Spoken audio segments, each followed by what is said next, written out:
نحمده ونصلي ونسلم على رسوله الكريم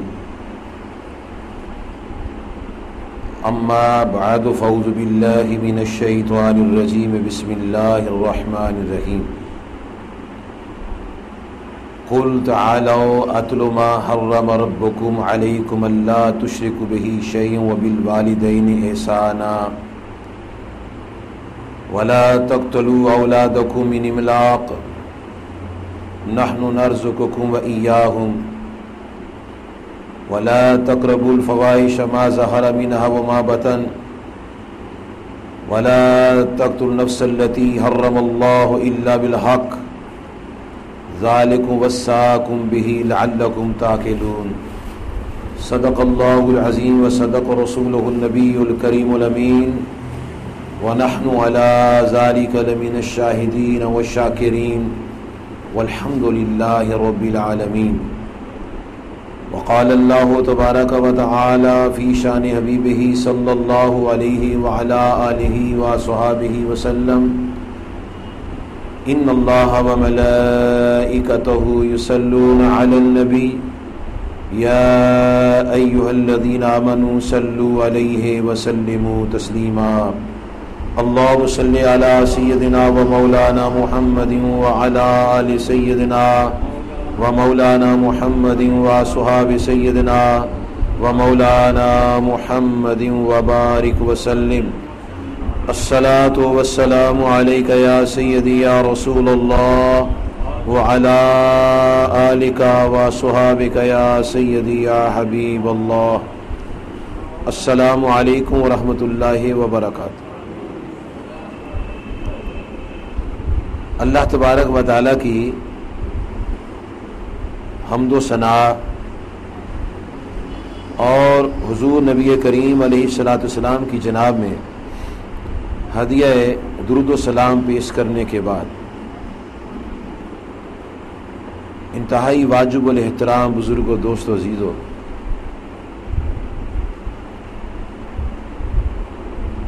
ابھی آپ نے 8ویں پارہ سے سورۃ الانعام کی 19ویں رکوع سے آیت نمبر 151 سماعت فرمائی ہے۔ اس آیت مبارکہ میں خالق کائنات نے اپنے پیارے محبوب علیہ الصلوۃ والسلام سے خطاب فرمایا۔ اس خطاب عظیم میں رب ذوالجلال نے نبی کریم علیہ الصلوۃ والسلام کو ارشاد فرمایا ہے کہ اے محبوب علیہ الصلوۃ والسلام، آپ ارشاد فرمائیں کہ تعالوا اتل ما حرم ربکم علیکم، آؤ میں تمہیں پڑھ کر سناتا ہوں جو تم پر تمہارے رب نے حرام کیا ہے۔ اللہ تشرک بہ شیئا، یہ کہ اللہ تعالیٰ کے ساتھ کوئی شریک نہ کرو، وبالوالدین احسانا، اور والدین کے ساتھ اس نے سلوک کرو،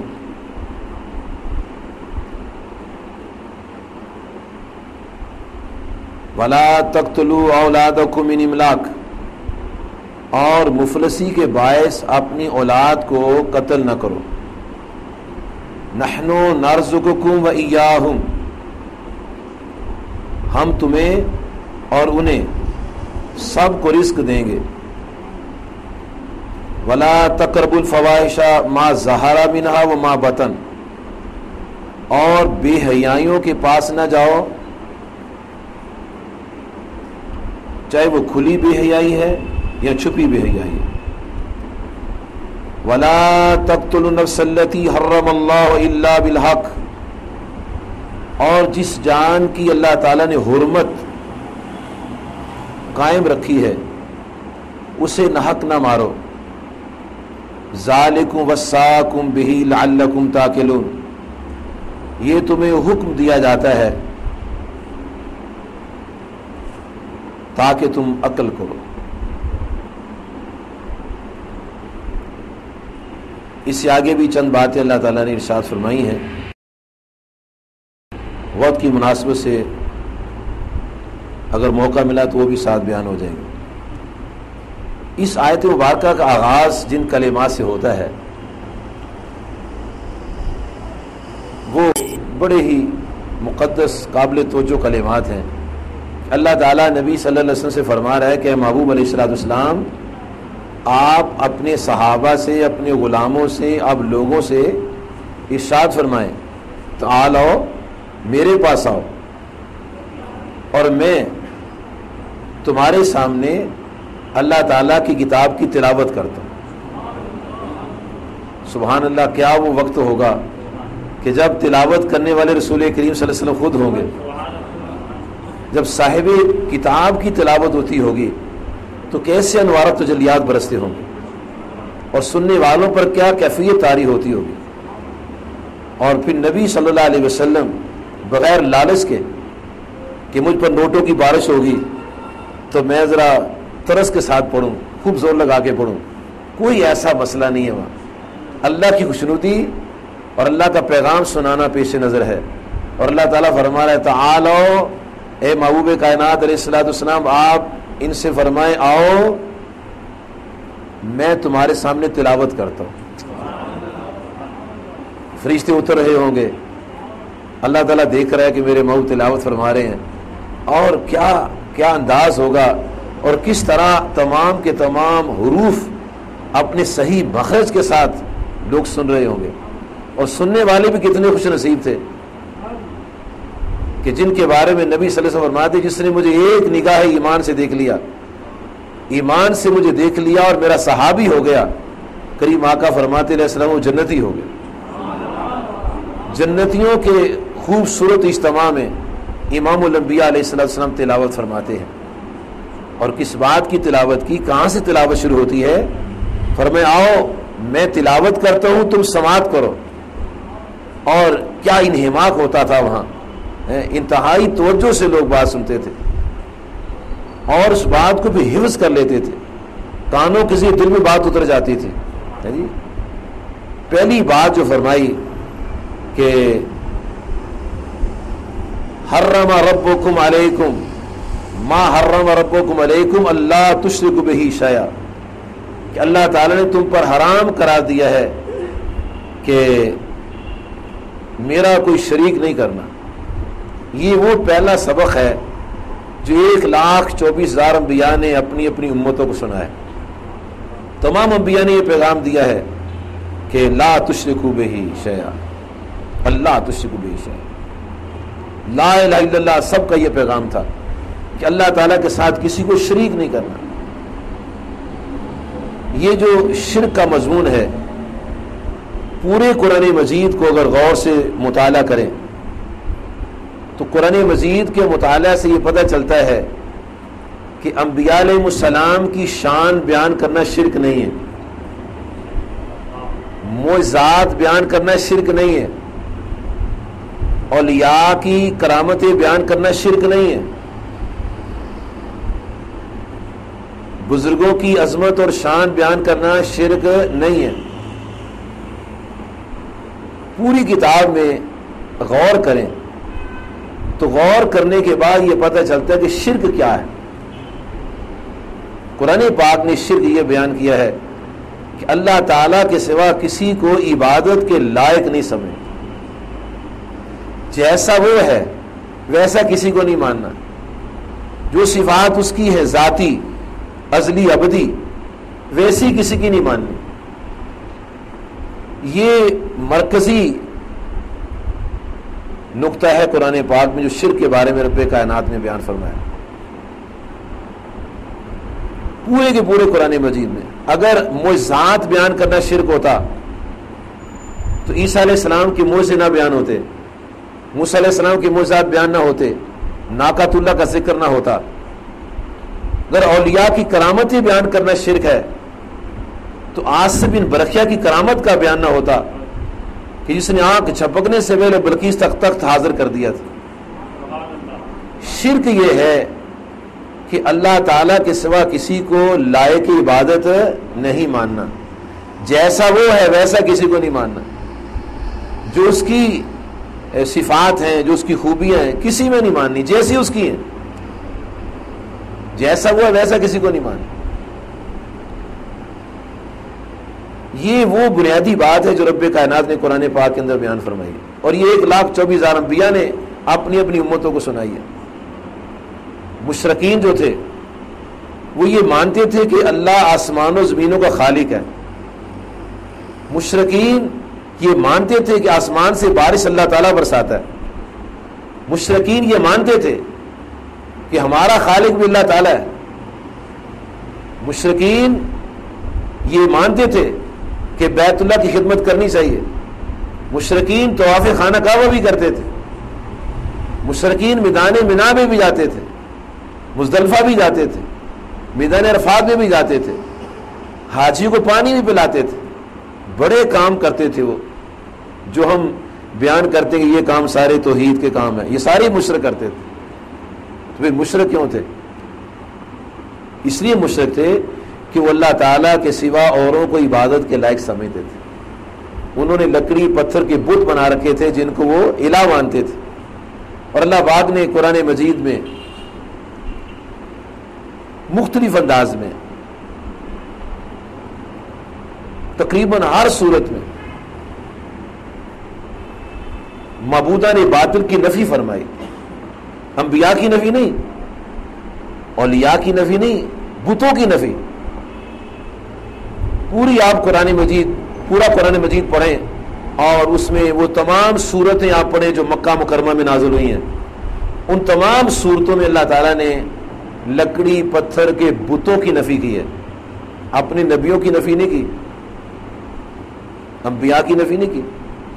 اگر کسی شخص نے غلطی سے کسی نبی علیہ السلام کو اپنا معبود بنا لیا ہے، اگر کسی شخص نے کسی ولی کا بت بنا لیا ہے، اگر کسی شخص نے کسی جن کا بت بنا لیا ہے، اگر کسی شخص نے اپنے خیال کے مطابق فرشتوں کے بت بنا لیے ہیں، یہ ان کا اپنا ایک کارخانہ تھا جہاں وہ اپنی فیکٹری میں یہ چیزیں تیار کرتے تھے، نہ انبیاء نے کہا، نہ ملائکہ نے اور نہ جنوں نے کہا، یہ سب لوگوں نے اپنی من گھڑت باتیں کی ہوئی تھی۔ جتنے بھی آپ نام سنتے ہیں، لات، منات، عزا، حبل وغیرہ، یہ سب ان کے من گھڑت تھے۔ اور قرآن مجید یہ بتاتا ہے کہ ایک قوم ایسی بھی آئی جنہوں نے عزیر بن اللہ کہا کہ عزیر اللہ کے بیٹے ہیں، ایک قوم نے عیسیٰ علیہ السلام کو اللہ کا بیٹا کہا، ان کو خدا کا شریک کہا، تیسرا اللہ کہا۔ لیکن حضرت عیسیٰ علیہ السلام نے کسی کو نہیں کہا کہ تم ایسے کرو۔ چنانچہ جب کل قیامت کا دن آئے گا تو اللہ تبارک و تعالی جناب عیسیٰ روح اللہ کلمۃ اللہ علیہ السلام کو ارشاد فرمائے گا کہ اے پیارے عیسیٰ علیہ السلام، کیا انت قلت للناس، کیا تم نے لوگوں سے کہا تھا کہ تجھے اور تیری ماں کو الہین من دون اللہ، کہ اللہ کے سوا دو معبود بنا لو، کیا تم نہیں کہا تھا؟ تو عیسیٰ علیہ السلام کیا جواب دیں گے؟ اللہ پاک نے قرآن پاک میں بیان کیا، اللہ تعالیٰ فرماتا ہے عیسیٰ علیہ السلام کہیں گے سبحانک ما یکون لی ان اقول ما لیس لی بحق، یا اللہ میں کون ہوتا ہوں، میں کون ہوتا ہوں اقول ما لیس لی بحق، جس کا مجھے حق ہی نہیں ہے۔ اور مولا کریم سیدھا سا مسئلہ ہے، ان کنت قلتہ فقد علمتا، اگر میں نے کہا ہوتا تجھے پتہ ہی ہوتا، میں نے تو کسی کو نہیں کہا کہ مجھے معبود بناؤ۔ یہ ایک مثال دی اللہ تعالیٰ نے، ایک مثال دی ہے کہ میرے کسی نبی علیہ السلام نے بھی کسی کو نہیں کہا کہ تم میرے سوا ہمیں معبود بنا لو، کسی نے نہیں کہا، بلکہ تمام انبیاء علیہ السلام یہی کہتے رہے ہیں کہ اللہ والے ہو جاؤ، اللہ والے ہو جاؤ۔ ہر نبی علیہ السلام نے یہ پیغام دیا۔ اس لیے شرک کا جب مضمون چلے تو شرک کے مضمون میں ایک ایمان والے کو بڑے انصاف کے ساتھ، بڑی دیانتداری کے ساتھ بات کرنی چاہیے۔ شرک کیا ہے؟ اللہ تعالیٰ کے ساتھ کسی کو عبادت کے لائق سمجھنا، اللہ تعالیٰ جیسا سمجھنا، اور جس کے پاس جو خوبیاں اور اوصاف ہیں اس کی ذاتی سمجھنا، اللہ کا ساجی سمجھنا کہ اللہ تعالیٰ اتنا بڑا نظام خود نہیں چلا سکتے اس لیے اس نے بندے بنائے اپنے کام کو چلانے کے لیے، یہ باتیں، کسی کو اللہ کا بیٹا سمجھنا، یہ باتیں شرک ہے۔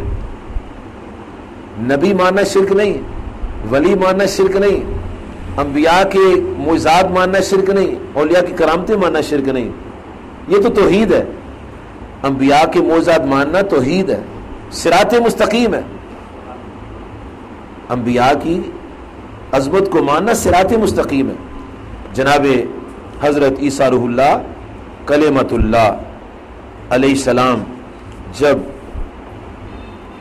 قوم کے سامنے تشریف لاتے ہیں تو آپ ارشاد فرماتے ہیں وَرَسُولًا إِلَىٰ بنی اسرائیل، اللہ تعالیٰ ان کی عظمت بیان کرتے ہوئے ارشاد فرماتا ہے کہ بنی اسرائیل کی طرف وہ رسول ہوں گے، اور جب لوگوں کے پاس آئے تو یہ فرماتے ہوئے تشریف لائے انی قد جئتکم بآیۃ من ربکم، کہ میں تمہارے پاس تمہارے رب کی طرف سے، میں تمہارے پاس تمہارے رب کی طرف سے نشانیاں لے کر آیا ہوں۔ کیا؟ انی اخلق لکم من الطین کہیئۃ الطیر، میں کہتے ہیں میں بناتا ہوں، اعلان کر رہے ہیں اللہ کے حکم سے میں بناتا ہوں، میں تخلیق کرتا ہوں تمہارے لیے مٹی سے پرندہ، فانفخ فیہ، میں پھونک مارتا ہوں اس میں، جب میں مٹی سے پرندہ بنا لیتا ہوں، میں پھونک مارتا ہوں، فیکون طیرا باذن اللہ، تو اللہ تعالی حکم سے وہ اڑنے لگتا ہے۔ وابر الاکمہ والابرص، میں مادرزاد اندھے کو صحیح کرتا ہوں،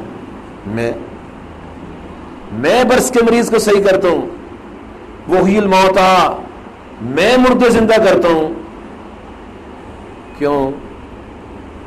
باذن اللہ، اس کے حکم سے، مجھے اس کا حکم ہے، میں یہ کام کرتا ہوں۔ کرتے عیسیٰ علیہ السلام ہے، حکم اللہ تعالیٰ کا ہے۔ پھر فرماتے وَنَبِّئُكُم بِمَا تَأْكُلُونَ وَمَا تَدَّخِرُونَ فِي بُيُوتِكُم، میں تمہیں سکھاتا ہوں، بتاتا ہوں تم کیا کھا کر آتے ہو، میں تمہیں بتاتا ہوں تم گھروں میں کیا چھپا کر آتے ہو۔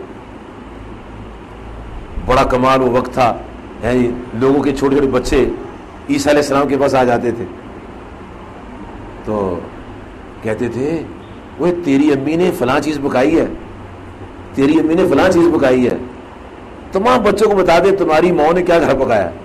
اچھا، وہ جاتے اماں جی آپ نے آج یہ پکایا، میں کھلاؤ، پھر تمہیں کس نے بتا دیا؟ کہنے ہمیں عیسیٰ علیہ السلام نے بتایا۔ کہتے ہاں ہم نے واقعی یہ کچھ پکایا۔ اچھا، مفسرین اکرام لکھتے ہیں وہ لوگ کہنے لگے یار یہ کیسا انسان ہے، ہمارے بچوں کو ہمارے کھانے کی باتیں بتا دیتا ہے۔ انہوں نے وہ بچوں کو ایک جگہ بند کر دیا کہ نہ اس کے پاس جائیں اور نہ یہ حالات معلوم ہو۔ وہ کوئی جادوگر ہے جو ایسا کرتا ہے۔ اب عیسیٰ علیہ السلام انتظار کرتے ہیں، بچے آج کوئی نہیں آئے ہیں، وہ بچوں کی تلاش میں نکلے عیسیٰ علیہ السلام، پوچھے یار بچے نہیں آج نظر آ رہے، کہنے اس کواڑ کے بھی سے کمرے میں بند کیا، وہ آپ کے پاس آ جاتے ہیں، آپ ان کو بتاتے گھروں ماں کو تنگ کرتے جا کے ہمیں کھلاؤ جو تم نے پکایا۔ عیسیٰ علیہ السلام نے فرمایا یہ کھولو بچوں کو دروازہ، باہر نکالو ان کو۔ کہا نہیں یہ بچے نہیں ہیں۔ ایک آدمی کہتا نہیں یہ بچے نہیں ہیں، یا سور بنے ہوئے ہیں، یہ سور بندے ہوئے یہاں۔ کہنے پھر سور ہی ہوں گے۔ عیسیٰ علیہ السلام نے کہا جو سور ہی ہوں گے۔ جب لوگوں نے دروازہ کھولا سب کے سور بن چکے۔ انہوں نے نبی اللہ سے مذاق کیا اور اپنا نتیجہ بھگت لیا۔ یہ سارا کچھ اللہ کے حکم سے وہ کرتے تھے، اور یہ جو کلمات ان کی زبان سے نکلے یہ بھی اللہ کے حکم سے ان کی زبان سے نکلے۔ اللہ تعالیٰ ارشاد فرماتا ہے ان فی ذالک لآیۃ لکم ان کنتم مؤمنین، فرمایا اگر تم مومن ہونا تو تمہارے لیے ان میں میری قدرت کی نشانی ہے، شرک نہیں ہے۔ یہ باتیں بیان کرنا شرک نہیں ہے، اللہ تعالیٰ کی قدرت کی نشانیاں ہیں۔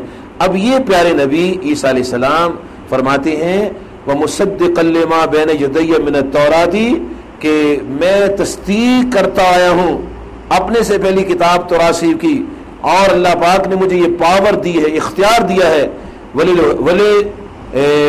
أُحِلَّ لَكُمْ بَعْدَ الَّذِي حُرِّمَ عَلَيْكُمْ کہ جو چیزیں تم پر پہلے حرام تھی نا میں ان کو حلال کرنے آیا ہوں۔ بنی اسرائیل پر اونٹ کا گوشت کھانا حرام تھا، مچھلی کھانا حرام تھی، جی عیسیٰ علیہ السلام نے کچھ پرندے ایسے تھے جو حرام تھے، آپ نے وہ تمام چیزیں ان کے لیے حلال کرا دے دی۔ وَجِئْتُكُمْ بِآیَةٍ مِّن رَبِّكُمْ اور فرمایا کہ میں صرف یہی قانون نہیں بتانے آیا، میں خدا کی قدرت کی نشانیاں بھی لے کر آیا ہوں۔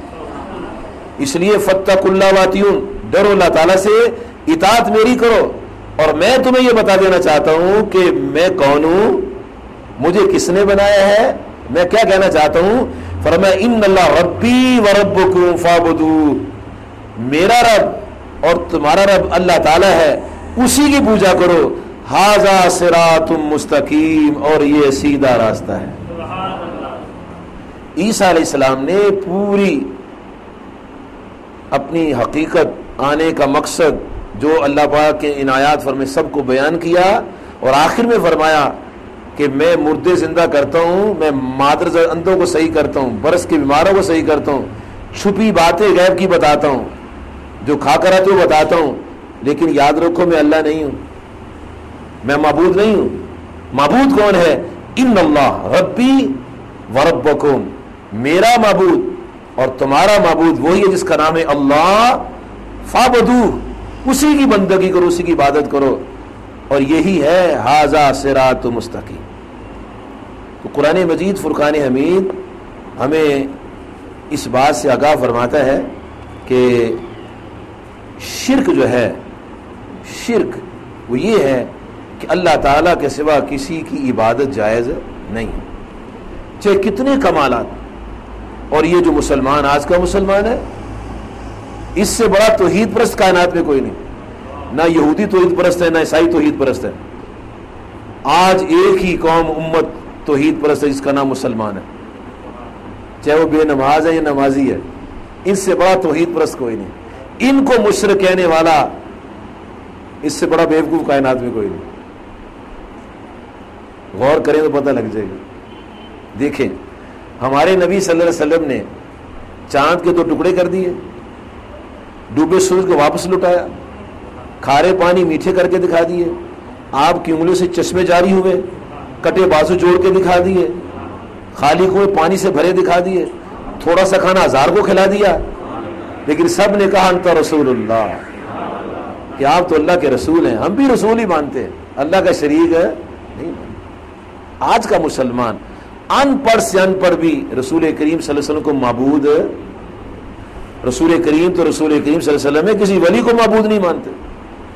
جس کی قبر کے پاس کرو قرآن پڑھتے ہیں، نماز کے اس کی طرف پشت کر دیتے ہیں اور قبلہ کے منہ کر لیتے ہیں۔ آج کسی کو مشرک کہنا یہ بہت بڑی زیادتی ہے، یہ تو اتنا پکا موحد ہے، اس سے بڑا کسی دور میں موحد نہیں ہوا۔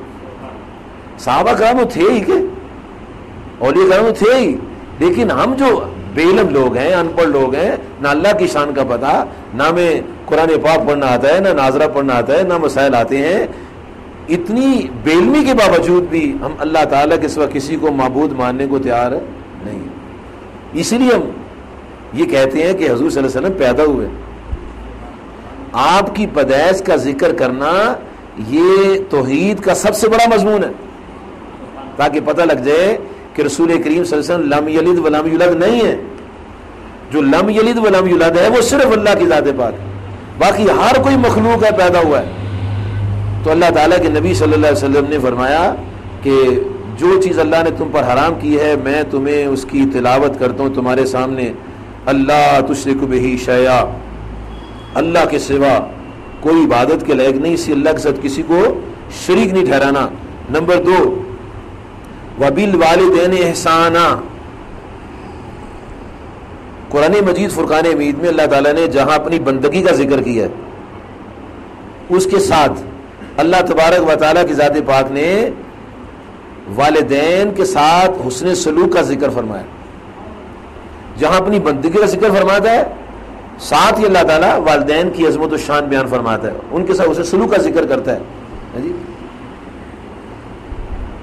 اور یہ بات یاد رہے کہ اللہ تعالیٰ کی بندگی تبھی ممکن ہوتی ہے جب ہم نبی صلی اللہ علیہ وسلم کی اطاعت اور فرمانبرداری کریں گے۔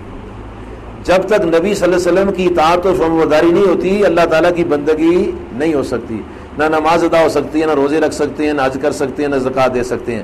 یہ تمام کی تمام عبادات جو اللہ نے ہمارے لیے مقرر کی ہیں، یہ تبھی ممکن ہے جب ہم نبی صلی اللہ علیہ وسلم کی اطاعت فرمائیں گے۔ تو اللہ تعالیٰ کی بندگی میں اطاعت مصطفیٰ کریم صلی اللہ علیہ وسلم کا ذکر آ جاتا ہے، اور اس کے بعد اللہ تعالیٰ فرماتا ہے وَبِالْوَالِدَيْنِ احسانًا، کہ والدین کے ساتھ اسے سلوک کرو۔ جس دور میں یہ قرآن پاک نازل ہو رہا تھا، اس دور میں کسی کا بیٹا مشرک تھا، کسی کا باپ کافر تھا۔ بیٹا مسلمان ہے تو باپ مشرک، باپ مسلمان ہے تو بیٹا مشرک، یہ ایسے حالات تھے۔ ان حالات میں اللہ پاک نے ان آیات کو نازل فرمایا ہے وَبِالْوَالِدَيْنِ احسانًا، کہ والدین کے ساتھ اسے سلوک کرو۔ اور سورۃ بنی اسرائیل جو قرآن پاک کی 17 نمبر سورت ہے، اور رب کائنات نے پیارے نبی صلی اللہ علیہ وآلہ و صحابہ مبارک وسلم پر مکہ مکرمہ میں نازل فرمائی ہے۔ یہ مکی صورت ہے، اور مکہ شریف میں بڑی دیر تک 36 بندے مسلمان ہوئے تھے، بڑی دیر لگ گئی۔ اور اس عرصہ میں وہ جو مسلمان ہوئے تھے، جناب صدیق اکبر رضی اللہ تعالیٰ عنہ، ان کے والد بھی مسلمان نہیں ہوئے تھے، ان کا ایک بیٹا بھی مسلمان نہیں ہوا تھا، اور بدر میں جناب سرکار دو عالم صلی اللہ علیہ وسلم کے مقابلے میں کھڑا تھا، اور بدر کا واقعہ مدینہ شریف میں ہوا ہے، اور یہ سورت مکی سورت ہے۔ اس سورت کی آیت نمبر 23 اور 24 میں اللہ تبارک و تعالیٰ کی ذات پاک نے ارشاد فرمایا ہے وَقَضَىٰ رَبُّكَ أَلَّا تَعْبُدُوا إِلَّا إِيَّاهُ وَبِالْوَالِدَيْنِ احسانا۔ اے محبوب علیہ السلام، آپ کے رب نے حکم فرمایا ہے کیا کہ میرے سوا کوئی بندگی کے لائق نہیں ہے، وَبِالْوَالِدَيْنِ احسانا، اور والدین کے ساتھ اسے سلوک کرو۔ اب اس دور میں باپ بھی مسلمان ہے، بیٹا بھی مسلمان ہے، اسے سلوک کرتے کوئی ہچکچاہٹ نہیں ہے۔ لیکن وہ جو دور تھا، ابو ہریرہ رضی اللہ کی والدہ مشرکہ تھی، کئی لوگوں کے والد دونوں مسلمان نہیں تھے، لیکن اللہ تعالیٰ فرما رہا ہے چاہے وہ مسلمان ہے یا نہیں ہے، تم نے ان سے اسے سلوک کرنا ہے، اور صرف اسے سلوک ہی نہیں کرنا، بلکہ اللہ تعالیٰ ارشاد فرماتا ہے اگر دونوں یا ایک تمہارے سامنے بوڑھے ہو جائیں، اف بھی نہیں کہنا، جھڑکنا بھی نہیں، اور وَقُلْ لَهُمَا قَوْلًا كَرِيمًا، اور بڑی تعظیم سے گفتگو کرنی، وَاخْفِضْ لَهُمَا جَنَاحَ الذُّلِّ مِنَ الرَّحْمَةِ، اور بڑے عاجزی کے ساتھ ان کے سامنے جھک جانا ہے، اور دعا کرنی ہے وَقُلْ رَبِّ ارْحَمْهُمَا كَمَا رَبَّيَانِي صَغِيرًا، یا اللہ جب ہم چھوٹے تھے ہمارے ماں باپ ہم کو فیڈ کرتے تھے، ہمیں پالا کرتے تھے، اب یہ بوڑھے ہو گئے ہیں، یا اللہ ہم ان کی کیا خدمت کر سکتے ہیں، تیرے حضور دعائے تو ان پر اپنی رحمت فرما۔ یہ اس دور کی بات ہے کہ جب لوگ جب مسلمان ہو جاتے تھے نا، تو اپنے ماں باپ کو یہ کہتے تھے کہ ہم اسلام نہیں چھوڑیں گے، وہ کہتے تھے ہم ہڑتال کر دیں گے، بھوک ہڑتال کر دیں گے، وہ کہتے تھے تم مر جاؤ 100 دفعہ بھوک ہڑتال کرو پھر بھی اسلام نہیں چھوڑیں گے، تو اللہ تعالیٰ ان کو منع کرتا تھا کہ ایسی بات مت کرو، جھڑکو نہیں ان کو، اسے سلوک کرو۔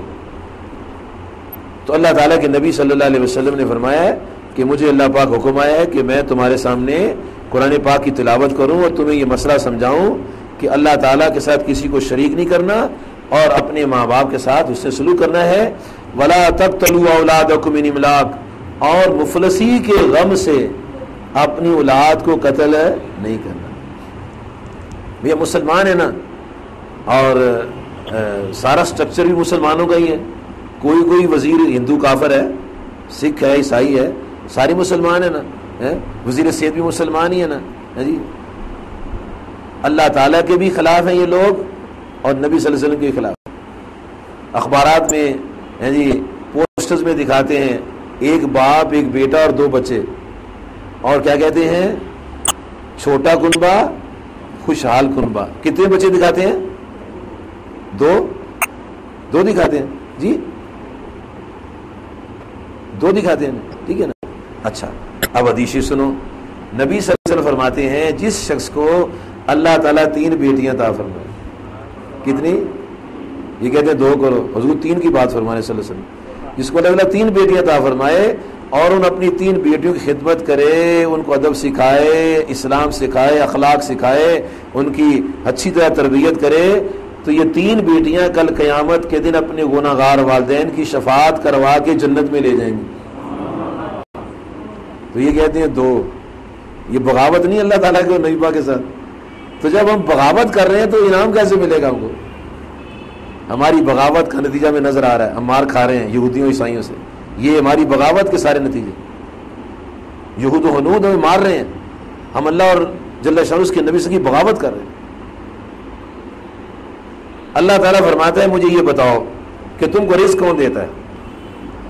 فرمایا نحن نرزقکم ایاہم، ہم تمہیں بھی رزق دیتے ہیں اور تمہارے بچوں کو بھی رزق دیں گے. اللہ تعالیٰ اور نبی صلی اللہ علیہ وسلم یہ نہیں فرماتے کہ بچے پیدا کرتے جاؤ اور ان کو بدماش بناتے جاؤ اور خود ہی بدماش بنو. اللہ تعالیٰ یہ نہیں فرماتا. اللہ تعالیٰ فرماتا ہے کہ ان کو قتل نہ کرو، محنت کرو، کام کاج کرو، مزدوری کرو، پڑھو لکھو، روزگار کماؤ، ان کو کھلاؤ پلاؤ، ان کی پرورش کرو. میں جب ابھی یہ پیٹ میں تھے تو میں وہاں بھی ان کو پال رہا تھا، میں ہی پال رہا تھا پیٹ میں. بچے کی گروتھ ہوتی ہے وہ اپنے آپ سے نہیں ہوتی، اللہ پاک اس کو فیڈ کرتا ہے ماں کے پیٹ کے اندر. پھر جو ہی بچہ پیدا ہوتا ہے تو ہی اس کی خوراک کا انتظام کرتا ہے کہ نہیں کرتا؟ دنیا کی کوئی طاقت وہ انتظام نہیں کر سکتی. نیچرل دودھ ہے، ڈبے والا دودھ وہ کام نہیں کرتا جو یہ دودھ کام کرتا ہے. کوئی چینی ڈالنے کی ضرورت نہیں ہے، کسی پریشانی کی کوئی خطرہ نہیں ہے. اللہ پاک نے محفوظ رکھا ہے، باسی بھی نہیں ہوتا. یہ 2 سال مائیں پلاتی ہیں نا، دودھ باسی ہو جاتا ہے. اور یہ دودھ دوسرا لے کے رکھو تو کڑائی کا، یا ڈبے والا دودھ کھلا کر کے گھول کے پانی اس کو رکھو، باسی ہو جائے گا. اللہ پاک نے کتنا زبردست انتظام کیا ہے.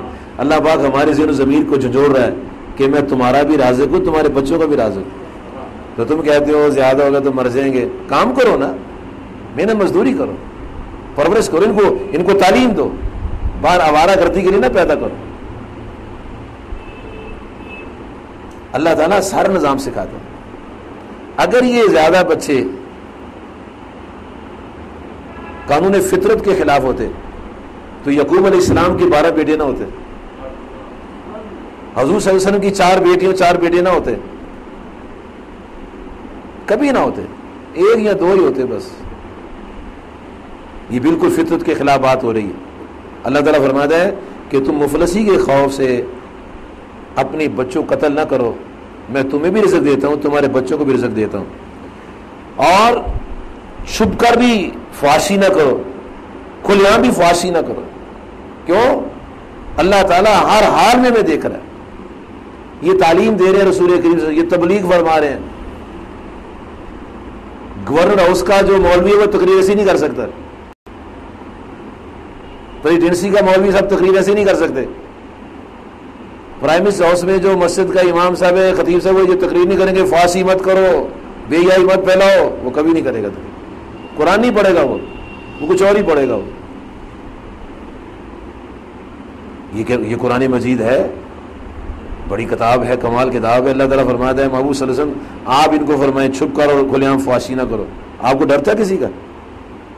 ڈرنا ہوتا تو پہلے دن ڈرتے کہ جب آپ نے پہلے دن فاران کی چوٹی پر چڑھ گئے اور قریش مکہ کو جمع کر لیا اور آقا کریم صلی اللہ علیہ وسلم نے اپنی برادری کو جمع کیا اور فرمایا لوگوں مجھے جانتے ہو میں کون ہوں. یہ بڑا آپ نے بڑی تفصیل سے واقعہ سنا ہے. جب رسول کریم صلی اللہ علیہ وسلم فرمایا اگر میں تمہیں فرماؤں اس پہاڑی کے پیچھے دشمن ہے تو مان لو گے؟ لوگوں نے کیا کہا؟ انہوں نے کہا اگر آپ کہیں گے تو مان لیں گے، کیونکہ آپ نے کبھی جھوٹ نہیں بولا. آپ تو اس وقت نہیں ڈرے جبکہ سارا مکہ جو تھا وہ سوائے ان لوگوں کے جو فطرت کے دور کی عظمتوں کے انوارات تجلیات سے منور تھے کہ اللہ کو ایک مانتے تھے. 360 خداؤں کی بتوں کی پوجا کرنے والے لوگ وہاں موجود تھے. آپ کسی سے نہیں ڈرے. موسیٰ علیہ السلام نہیں ڈرے کسی. کوئی نبی کسی سے ڈرتا نہیں. نبی تو نبی ہے, ولی اللہ نہیں ڈرتا کسی سے. غوث اعظم پیروں کے پیر شیخ عبد القادر جیلانی فرماتے ہیں کہ اللہ کے ولی کی یہ صفت ہوتی ہے, بہادر ہوتا ہے, بزدل نہیں ہوتا. تو جو نبی صلی اللہ علیہ وسلم کے قدموں کی برکت سے بہادر ہو گیا, نبی صلی اللہ علیہ وسلم کی شان بتاؤ کیا ہوگی. اور اللہ تعالیٰ پھر ان کو گارنٹی دی ہے, واللہ یعصمک من الناس, اے محبوب علیہ السلام ہم آپ کے رکھوالے ہیں. دشمنوں کے درمیان سے نکل گئے ہجرت کرتے ہوئے, ان کو کوئی خوف اور ڈر نہیں تھا. نبی صلی اللہ علیہ وسلم اور اللہ تعالیٰ کی تعلیمات کے خلاف نہیں جانا چاہیے, چھپ کر بھی فحاشی نہیں کرنی چاہیے, سریعام بھی نہیں کرنی چاہیے. یہ کن کو فرمایا جا رہا ہے, کون فرما رہا ہے, کس کا پیغام ہے؟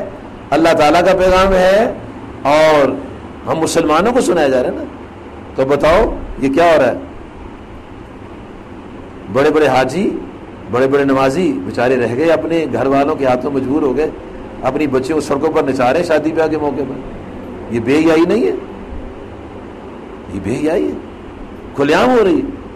اور قرآن مجید میں کہتے ہیں اللہ تعالیٰ کے نبی صلی اللہ علیہ وسلم نے اللہ کا پیغام سنایا, آؤ میں تمہیں بتاتا ہوں کہ تم نے چھپ کر فحاشی نہیں کرنی, سریعام فحاشی نہیں کرنی. اور ولا تقتلوا النفس التي حرم اللہ الا بالحق, کسی جان کو ناحق قتل نہیں کرنا. جیسے ہی گاڑی میں جا رہا اس کو مار دیا ہے, گھر سے نکلا اس کو مار دیا ہے, یہ بڑا کام ہو رہا ہے. یہ دور جاہلیت کے لوگ ہیں جو مار رہے ہیں. نبی صلی اللہ علیہ وسلم کے آنے سے قبل ایسے ہی ہوتا تھا, ایک قبیلے نے قبیلے کے بندے کو مارا, اسے جواباً مار دیا. اس وقت حکومت تو تھی کوئی نہیں, ہر ٹرائب جو تھا ایک حکومت ہوتی تھی. طاقتور جو تھا غریب کو غریب سے نہیں گزرنے دیتا تھا. طاقتور قبیلے کے لوگ اگر کسی غریب کو مارتے تو وہ انتقام نہیں لے سکتا تھا. غریب کسی کو مارتا تو اس کے کئی بندے کو مار دیتے تھے. اب یہی وہ جہالت کے ٹرائبز ہیں, فرقہ وارانہ جو قتل و غارت کر رہے ہیں. اس نے ایک مارو سے دو مار دیے. اور کھلے عام اخبارات میں آتا ہے اگر حکومت پکڑے گی نہیں تو ہم خود انتقام لے لیں گے. اور پھر ہفتے کے بعد انتقام ہو جاتا ہے کہ چھوٹے چھوٹے بچے چھلنی کر دیے جاتے ہیں. اور ایسے لوگ جن کا تعلق ہی نہیں قتل کے ساتھ, نہ وہ قاتل کے حمایتی ہیں, ان کو بم مار کے مار دی جاتا ہے. کسی بچی کو بیوہ کیا جا رہا ہے, کئی بچوں کو یتیم کیا جا رہا ہے. یہ دور جاہلیت کے سب لوگ. آقا کریم صلی اللہ علیہ وسلم کی یہ تعلیمات نہیں ہے. نبی صلی اللہ علیہ وسلم کی تعلیمات تو یہ ہے کہ مرتے کتے کو بچاؤ, کتا پیاسا مرتا ہے اور اس کو پانی پلا دو. اور صحیح بخاری میں آتا ہے کہ ایک عورت نے ایک بلی کو کواڑ میں بند کر دیا اور وہ چوہا شکار نہ کر سکی, اندر مر گئی. تو رسول کریم فرماتے علیہ الصلوۃ والسلام, صحیح بخاری کی حدیث ہے, اللہ کریم نے اس عورت کو جب مری سیدھا دوزخ میں پھینک دیا. اس کو, ایک بلی کو مارا اس نے. ہم تو ہمارا تو حال ہی کچھ نہیں ہے. ہم کیا کر رہے ہیں؟ بھائی بھائی کو مار رہے ہیں, بیٹا باپ کو مار رہے ہیں, ماں کو قتل کیا جا رہا ہے, ہمسائے کو مارا جا رہا ہے. اللہ تعالیٰ فرماتا ہے کہ الا بالحق, مگر حق کے ساتھ. حق کیا ہے کہ وہ یہ عدالت کا کام ہے. اگر کوئی قاتل پکڑا گیا اور کیس ثابت ہو گیا, اب اس کو پھانسی چڑھائے گی حکومت, تو یہ حق ہے. یہ قتل کے بدلے میں پھانسی چڑھانا یہ نہ قتل نہیں ہے بلکہ یہ حق ہے. اس لیے اللہ فرماتا ہے ولا تقتلوا النفس التي حرم اللہ الا بالحق, ناحق کسی کو نہیں مارنا. اللہ کریم یہ ساری باتیں سنانے کے بعد, ارشاد فرمانے کے بعد کہ میرے ساتھ کسی کو شریک نہیں کرنا, والدین سے اسے سلوک کرنا ہے, جی اولاد کو قتل نہیں کرنا, میں تمہارا رازق ہوں, تمہارے بچوں کا رازق ہوں, کھلے عام فحاشی نہیں کرنی, چھپ کر فحاشی نہیں کرنی, کسی کو نہ قتل نہیں کرنا. یہ 8 باتیں بیان فرمانے کے بعد رب کائنات ارشاد فرماتا ہے ذالکم وصاکم بہ لعلکم تعقلون. اللہ کریم فرماتا ہے یہ میں نے تمہیں حکم فرمایا ہے تاکہ تم عقل کرو. یعنی جو آدمی ان باتوں پر عمل کرتا ہے, شرک نہیں کرتا, والدین کے حسن سلوک کرتا ہے, اپنی اولاد کو مارتا نہیں, کسی کو نہ قتل نہیں کرتا, چھپ کر بے حیائی نہیں کرتا, کھلے عام بے حیائی نہیں کرتا, قرآن پاک اس کو عقل مند کہتا ہے. قرآن بھی اس کو عقل مند کہتا ہے. اور جو یہ کام کرتا ہے نا وہ پڑھا لکھا بھی عقل مند نہیں, کیونکہ اللہ تعالیٰ کو کس کا ڈر ہے بابا؟ مجھے آپ کو ڈر ہو سکتا ہے, اللہ تو کسی سے نہیں ڈرتا. وہ کہتا ہے جو یہ کام کرے وہ عقل مند ہے, جو نہ کرے وہ عقل مند نہیں ہے. پھر اس سے آگے ارشاد ہوتا ہے ولا تقربوا مال الیتیم الا باللتی احسن حتی یبلغ اشدہ. فرمایا یتیم کے مال کے پاس نہیں جانا. مطلب کوئی آدمی نگران بنا دی گئی یتیم کا, اس کا مال برباد نہیں کرنا جب تک وہ اپنی جوانی کو نہ پہنچے. جب جوانی کو پہنچے تو سورۃ النساء میں ارشاد باری تعالیٰ ہے کہ اس کو ٹرین کرو، اس کو تعلیم دو، جب دیکھو کہ یہ پیسے کا صحیح استعمال کر سکتا ہے اب اس کا مال اس کے حوالے کر دو۔ وَأَوْفُوا الْكَيْلَ وَالْمِيزَانَ بِالْقِسْطِ، ناپ، تول، ترازو، تول، ماپ، یہ دیکھو کتنی سادہ سی بات ہے، وہ قرآن پاک میں لکھی ہے، یہ معاشرے کی بات ہے، یہ معاشرتی نظام کو کتنا درست کیا جا رہا ہے کہ ناپ غلط نہیں کرنا اور تول بھی غلط نہیں کرنا، یہ پورا ہونا، انصاف کے ساتھ ہونا چاہیے۔ جب پیسے پورے لیے ہیں تو پھر ناپ تول میں کمی کس بات کی؟ لا نکلف نفسا الا وسعها، اللہ تعالیٰ نے کسی جان پر اس کی طاقت سے زیادہ بوجھ نہیں ڈالا۔ نمازیں کتنی فرض ہیں جی؟ اس کا مطلب ہماری طاقت کے مطابق، یہ بوجھ نہیں ہے، زیادہ نہیں ہے، جب زیادہ تھی تو کم ہوتی گئی۔ صحیح بخاری میں پہلا جلد نمبر 1 صفحہ 50 پر حدیث شریف آتی ہے، موسیٰ علیہ السلام نے عرض کیا بارگاہ رسالت مآب صلی اللہ علیہ وسلم، کہتے ہیں کہ یا رسول اللہ صلی اللہ علیہ وسلم ان امتک لا تطیق ذلک، آپ کی امت یہ 50 نمازیں پڑھنے کی طاقت نہیں رکھتی، آپ واپس جائیں اللہ تعالیٰ سے گزارش کریں کہ یہ نمازیں کم کر دیں۔ تو اللہ تعالیٰ نے 5 کم کر کے 45 کر دیں، کرتے کرتے 5 رہ گئیں، جب 50 سے 5 رہ گئی، 45 کم ہو گئی، پھر موسیٰ علیہ السلام عرض کرتے ہیں کہ نبی اللہ صلی اللہ علیہ وسلم آپ جائیں اور کم کریں، تخفیف کرائیں۔ تو رسول کریم صلی اللہ علیہ وسلم نے فرمایا کیا میری امت 5 بھی نہیں پڑے گی؟ اب مجھے اللہ کی بارگاہ میں جا کے کم کراتے ہوئے حیا آتا ہے۔ اس کا مطلب ہے جب اللہ نے 5، رسول پاک نے 5 صلی اللہ علیہ وسلم، موسیٰ علیہ السلام نے 5، یہاں تک آنے کے بعد سب کا اتفاق ہو گیا اور یہ 5 نمازیں فرض ہو گئیں، تو اللہ تعالیٰ فرماتا ہے لا نکلف نفسا الا وسعها، میں نے کسی جان پر اس کی طاقت زیادہ بوجھ نہیں ڈالا۔ اس کا مطلب ہے یہ نماز بوجھ نہیں ہے، یہ جتنی فرض ہیں یہ بالکل صحیح ہے۔ اللہ خالق ہے نا، اس کو پتہ ہے نا بندے کی طاقت کا، پیدا اس نے کیا نا، وہ کہتا ہے کہ میں نے کسی بندے پر اس کی طاقت سے زیادہ بوجھ نہیں ڈالا۔ اچھا یا اللہ، اور نبی صلی اللہ علیہ وسلم نے کتنی وضاحت کر دی کہ نماز کا دین میں وہ مقام ہے جو جسم میں سر کا مقام ہے۔ اگر سر کاٹ دیا جائے تو دکان کھلے گی، کاروبار ہوں گے، شادی ہوگی، شادی بیاہ میں جائیں گے، سر کٹ گیا پیچھے کیا رہ گیا؟ ختم ہو گیا۔ آقا کریم صلی اللہ علیہ وسلم فرماتے ہیں نماز دین میں سے جیسے سر ہوتا ہے، اور ایک حدیث میں نماز دین کا ستون ہے۔ نماز کافر و مومن میں فرق کرتی ہے، مشرک اور کافر میں فرق کرتی ہے۔ اور جو کلمہ پڑھنے کے بعد نماز نہیں پڑھتا شخص، وہ کیا دعوت دے رہا ہے، وہ کیا تبلیغ کر رہا ہے، وہ کیا پیغام دے رہا ہے کہ نبی صلی اللہ علیہ وسلم کی بات کی کوئی ویلیو نہیں ہے۔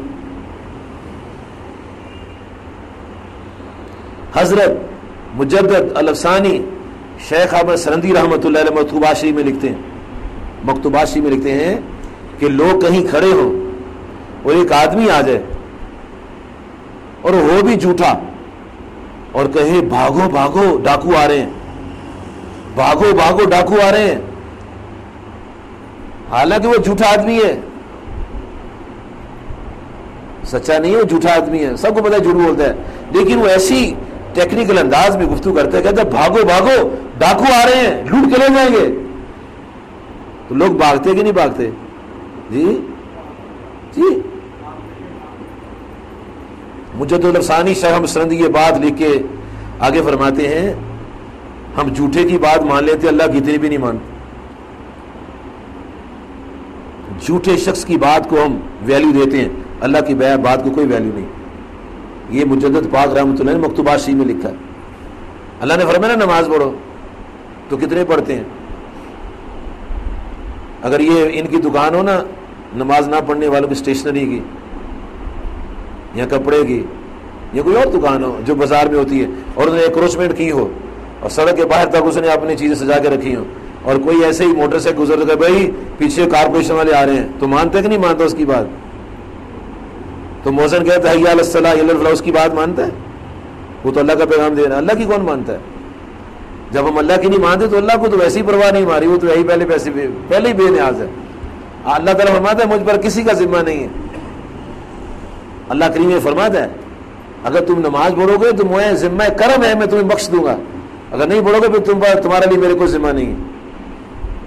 کبھی ہم غور کریں، جو لوگ نماز نہیں پڑھتے وہ کبھی غور کریں اور سامنے شیشہ رکھ لیں اور اپنے آپ کو دیکھتے جائیں، اپنی آنکھوں کو دیکھیں، پلکوں اور بھووں کو دیکھیں، کان اور ناک منہ کو دیکھیں اور سب کچھ دیکھنے کے بعد غور کریں کس نے بنایا ہے. اس کی بات مانتے؟ کون کون مانتے؟ جھوٹے کی بات مان لیتے، وہ بھاگو بھاگو ڈاکو آ گئے. اللہ کہتا ہے حی علی الصلاۃ حی علی الفلاح، کون مانتے؟ نبی صلی اللہ علیہ وسلم فجر کی نماز کے بعد تمام صحابہ کرام کو دیکھتے تھے، کون کون آیا کون کون نہیں آیا. پھر صحابہ کرام کو دیکھنے کے بعد نام پکارتے، فلانا جو فلانے کا بیٹا ہے وہ آیا؟ دیکھا تو آپ نے بھی تھا نہیں آیا، لیکن صحابہ کرام سے اس کا نام پوچھتے تھے اور بتاتا جی ہاں ضرور وہ شخص نہیں آیا. اے فلاں شخص آیا جو فلانے کا بیٹا ہے؟ جی ضرور وہ بھی نہیں آیا. اے فلاں ابن فلاں آیا؟ جی ضرور وہ بھی نہیں آیا. جب 3-4 نام اور ان کے باپوں کے نام آپ پوچھ لیتے تو نبی صلی اللہ علیہ وسلم پھر کیا فرماتے؟ آپ فرماتے عشاء اور فجر منافقوں پر بہت باری. اور نام آپ منافقوں کو پوچھتے تھے، فلانا جو فلانے کے فلانے کہاں ہے؟ وہ نہیں ہے. منافق عشاء اور فجر کی نماز میں نہیں آتے تھے. آج کا شیر مسلمان کسی میں بھی نہیں آتا. پوچھو نا بابا، باپ ہے تو اکیلا ہی دروازے کو تالا لگا کے مسجد میں جا رہا ہے. میرا گھر مسجد کافی دور ہے تو میں پیدل صبح جاتا ہوں مسجد میں. میں نے ایک بندے کو دیکھا وہ تالا لگا رہا ہے باہر سے. میں نے کہا بھائی یہ تالا کیوں لگا رہے ہو؟ کہتے ہیں چوری کا خطرہ ہے. چوری خطرہ ہے. تو میں بیٹے کی طرح کہتا سو رہے ہیں اندر، میں انہوں نے نماز نہیں پڑھنی، کہا دیر سے آئے تھے رات کو. چور کا خطرہ ہے تو جو جننے میں جا رہا ہوں کا کوئی خطرہ نہیں. آج اگر ہم اپنی اولاد کو وفا نہیں سکھائیں گے اللہ اس کے رسول صلی اللہ علیہ وسلم کی، تو پھر کیا ہم امید رکھ سکتے ہیں کہ ہمارے ساتھ وفا کریں گے؟ اپنی اولاد کو اللہ کی وفا سکھانی چاہیے، رسول اکرم صلی اللہ علیہ وسلم کی وفا سکھانی چاہیے. ابھی کل پرسوں کی بات ہے، ایک بزرگ، یہ نمازوں کا ذکر ہو رہا تھا، کہنا یوسی صاحب میں کیا آپ کو بتاؤں، میری تو بیوی نماز پڑھتی نہیں ہے، میں کھپ گیا ہوں. کہنا وہ میرے تو کہے پر ہی نہیں ہے. میں نے بڑے کوئی خفیہ سے انداز میں پوچھا بچے آپ کے کتنے ہیں؟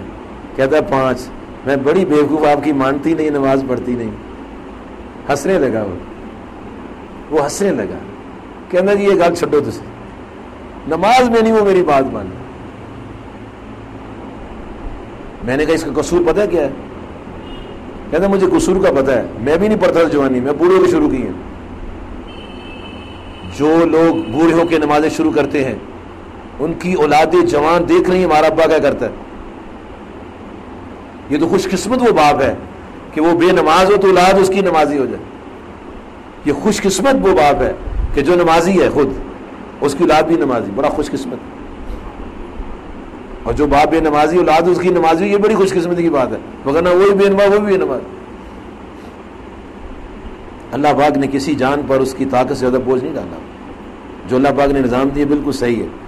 اچھا آگے فرمایا وَإِذَا قُلْتُمْ فَعْدِلُوا وَلَوْ كَانَ ذَا قُرْبَىٰ، فرمایا کہ جب بات کہو تو انصاف کی بات کہو، نا انصافی نہیں کرنی.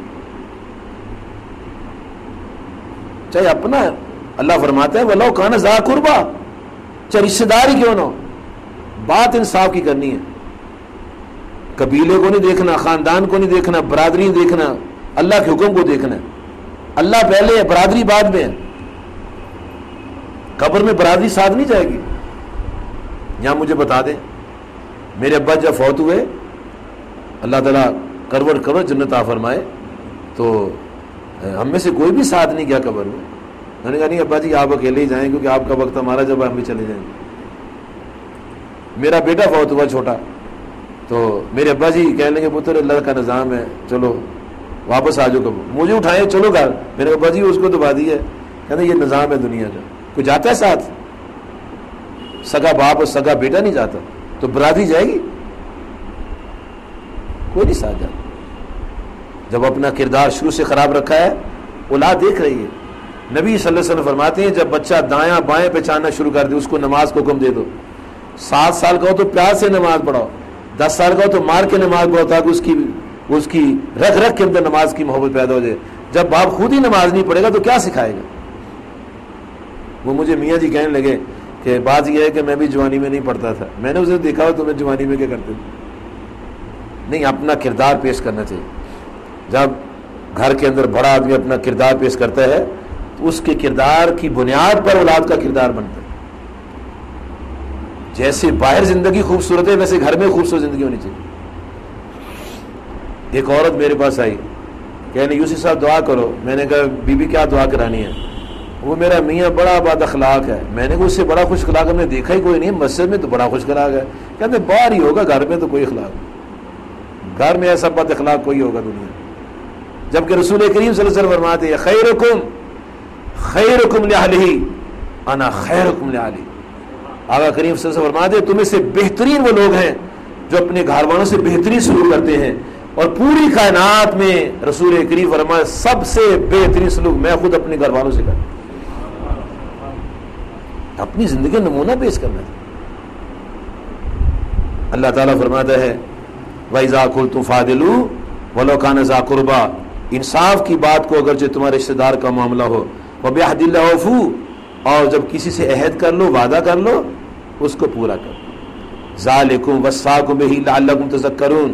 اللہ تعالیٰ ارشاد فرماتا ہے محبوب صلی اللہ علیہ وسلم آپ ان کو فرما دیجئے یہ تمہیں تاکید فرمائی جا رہی تاکہ تم نصیحت کو مانو۔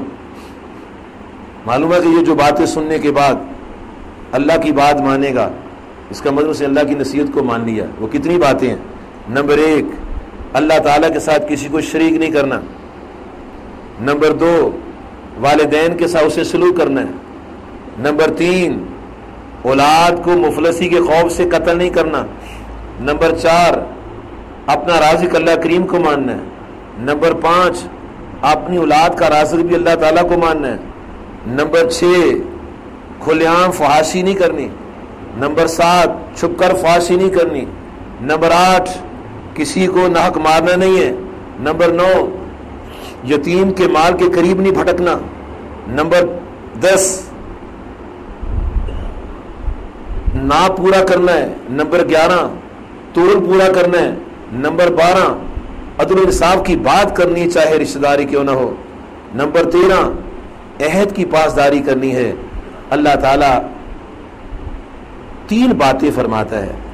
پہلے فرمایا لعلکم تاکلون، تاکہ تم عقل مند ہو جاؤ، لعلکم تذکرون، تاکہ تم نصیحت مانو، اور تیسرے نمبر فرمایا ذالکم وصاکم بہ لعلکم تتقون، تاکہ تم پرہیزگار ہو جاؤ۔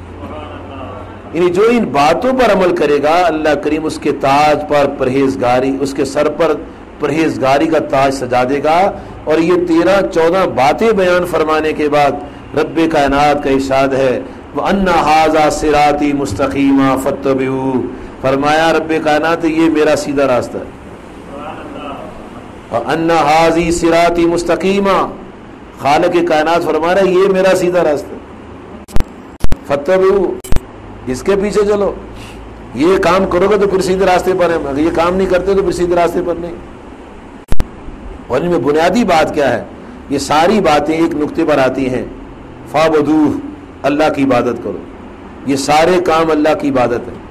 شرک نہ کرنا اللہ کی عبادت ہے، والدین کی خدمت کرنا یہ بھی اللہ کی عبادت ہے، کیونکہ اس کا حکم ہے نا، اس کا حکم ماننا اللہ کی عبادت ہے۔ جب نبی صلی اللہ علیہ وسلم کو مانیں گے تو آپ کی اطاعت ہوگی، جب اللہ تعالیٰ حکم مانیں گے تو اللہ کی بندگی ہوگی۔ تمام چیزوں کا مرکزی جو سینٹرل پوائنٹ ہے نا وہ یہ ہے کہ اللہ کی عبادت کرو، فعبدو۔ اسی لیے عیسیٰ علیہ السلام جب گفتگو فرماتے ہیں تو اپنی گفتگو کے اختتام میں سورۃ زخرف شریف میں آیت نمبر 64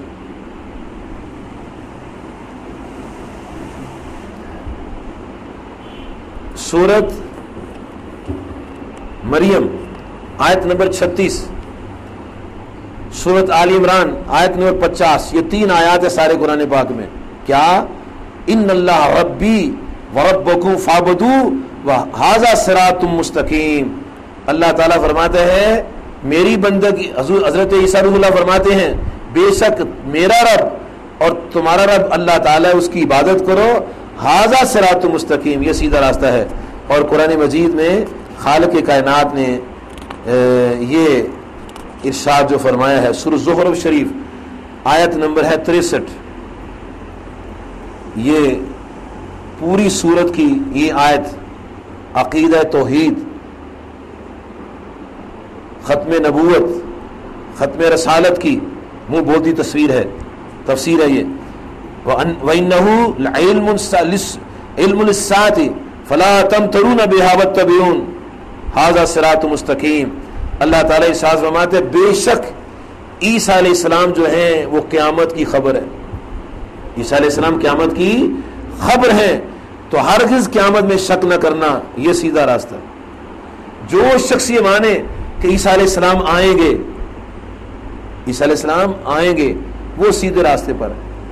اور جو کہ عیسیٰ تو مر گئے کشمیر میں ان کی خبر ہے، وہ گمراہ آدمی ہے، وہ بے دین آدمی ہے، وہ قرآن پاک کا منکر ہے. یہ سورہ زہر میں جب آپ یہ پڑھیں گے تو اس میں اللہ تبارک و تعالیٰ کا جو فرمان ہے 43 نمبر سورت ہے اور 63 نمبر آیت ہے.